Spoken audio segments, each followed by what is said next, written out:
C'est le tout en un, pratique, sympathique, même s'il nous fait une drôle de tête. Mais attention toutefois à ne pas faire n'importe quoi avec ce masque, au risque de boire la tasse. Carole Guillon, Baptiste Rimbert et Sylvain Guillaume. Depuis quelque temps sur les plages, les baigneurs sont de plus en plus nombreux à barboter sous l'eau avec ce masque intégral aux couleurs fluorescentes. Je vois des algues. La révélation pour mon fils de 5 ans qui mettait la tête dans l'eau et qui a fait le tour de la piscine sans avoir peur. Alors pour la vision, c'est super. Par contre, moi, pour la respiration, j'ai l'impression d'étouffer un peu.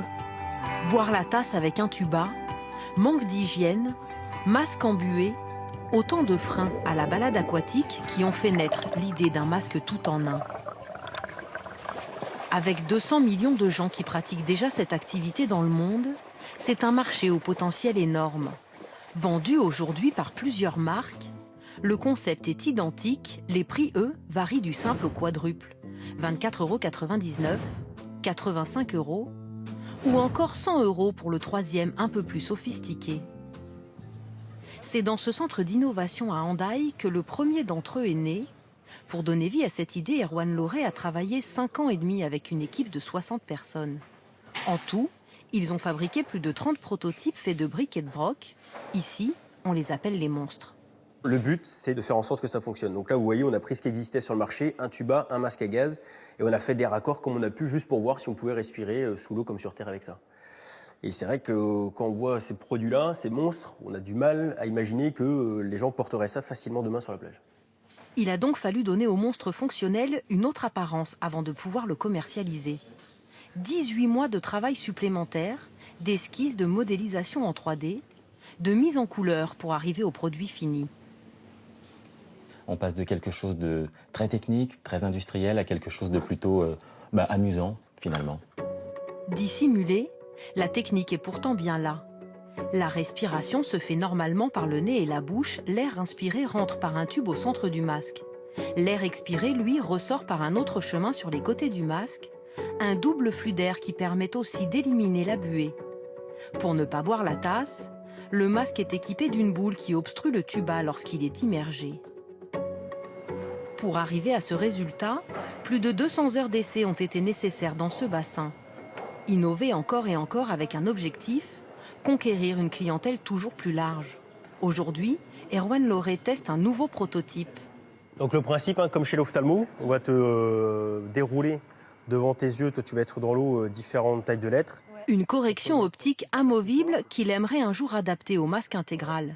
Donc voilà, ça je te laisse du coup le clipser. Comme chaque prototype, celui-ci est d'abord testé en conditions réelles par des salariés.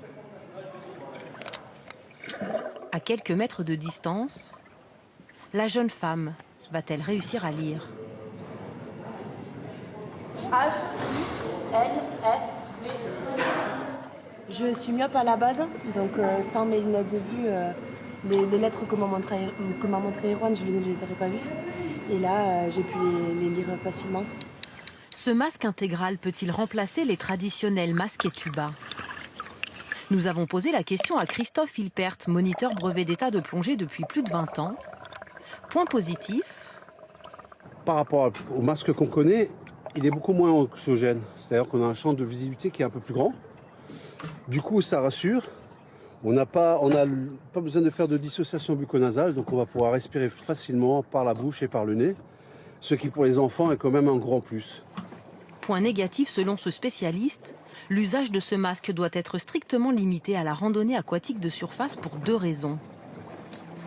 D'abord, impossible de se pincer le nez avec sa façade rigide pour équilibrer les oreilles soumises à la pression de l'eau.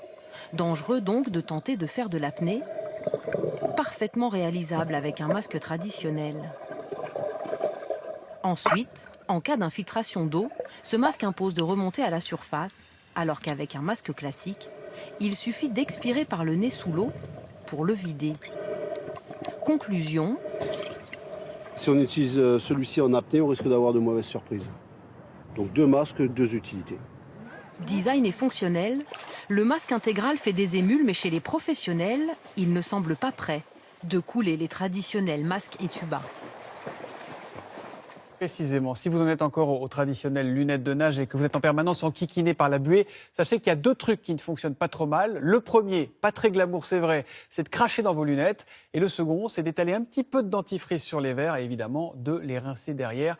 C'est plutôt efficace. L'étape du jour dans le Tour de France, la 13e, elle a mené le peloton et le Premier ministre, on l'a vu, de Bourdois